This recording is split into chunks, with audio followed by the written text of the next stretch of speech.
রাত তখন 2টো। বৃষ্টি ভেজা রাস্তা। অফিস থেকে ফিরতে অনেক দেরি হয়ে গিয়েছিল।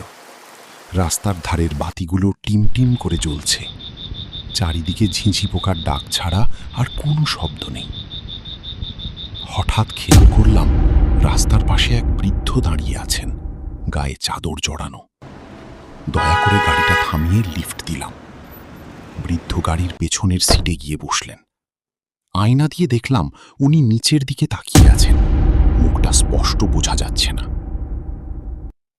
আমি জিজ্ঞেস করলাম, কোথায় নামবেন? বৃদ্ধ কোনো কথা বললেন না, শুধু আঙুল দিয়ে সামনের একটা পরিত্যক্ত পুরনো বাড়ির দিকে ইশারা করলেন। আমি অদ্ভুত এক অস্বস্তি অনুভব করলাম, সারা শরীরে কাঁটা দিয়ে উঠল। গাড়ি বাড়ির সামনে থামিয়ে বললাম, এই যে এসে গেছি। বৃদ্ধ গাড়ি থেকে নেমে গেলেন।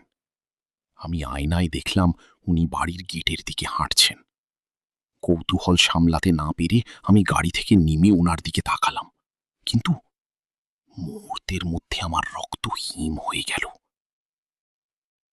বাড়ির গেটটার দিকে তাকিয়ে দেখি ওখানে কোনো বৃদ্ধ নেই।